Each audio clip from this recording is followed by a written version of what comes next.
Yaorana et bienvenue sur Jurismana. Voici la première vidéo de 2017 avec la présentation des sources du droit administratif, thème aussi connu sous la dénomination de principe de l'égalité au sens large. Les sources écrites du droit administratif sont les règles constitutionnelles, internationales, législatives et administratives. Il existe aussi des sources non écrites. La Constitution est la norme suprême dans un État. Un certain nombre de dispositions s'appliquent à l'administration. Certaines régissent l'organisation et la compétence des autorités administratives.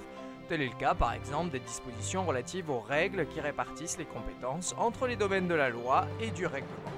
D'autres sont consacrées à définir des règles de fond que devront respecter les autorités administratives, comme par exemple le principe d'égalité devant la loi. Il faut noter que la plupart des règles qui s'imposent à l'administration ont été dégagées par le Conseil constitutionnel. Toutes ces sources constitutionnelles s'imposent à l'administration et donc tout acte administratif contraire à un élément du bloc de constitutionnalité est illégal et encourt l'annulation.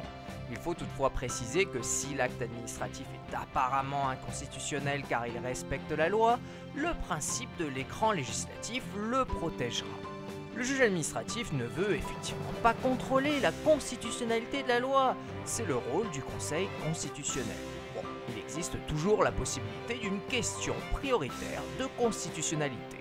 Théoriquement, toutes les normes internationales, même autres que les traités, peuvent être invoquées à l'appui d'un recours exercé contre un acte administratif. En pratique, l'attitude du juge administratif varie toutefois en fonction du type de norme. Il applique volontiers les traités, les actes dérivés du droit de l'Union européenne, mais très rarement les autres sources du droit international comme les coutumes ou les principes généraux. Il convient de noter que la théorie de l'écran législatif ne fonctionne plus dans le cas des normes internationales depuis la décision Niccolo de 1989. Les sources législatives sont très importantes et on peut même dire qu'il s'agit pour l'administration de l'une de ses sources principales. Cela tient au fait que la loi dans l'histoire française et dans son système politique a toujours eu une place prééminente, même si cela est moins vrai aujourd'hui.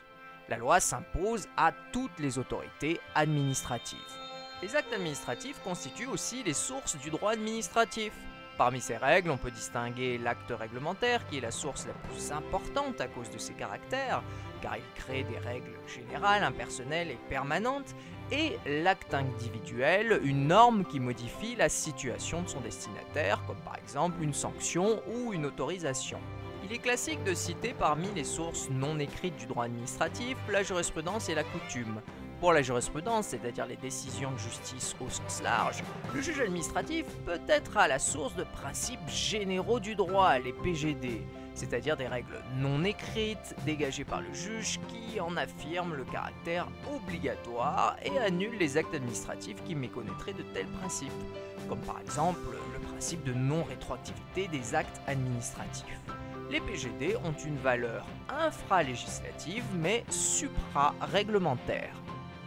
En ce qui concerne la coutume, il faut bien reconnaître que sa place en droit administratif est quelque peu négligeable. Il est rare en effet que le juge se réfère à des usages et coutumes. Et voilà, nous en avons terminé avec les sources du droit administratif. À noter que nous avons atteint 1000 abonnés, ce qui est particulièrement extraordinaire. Merci à tous et à très bientôt sur Jurismana. Parheane!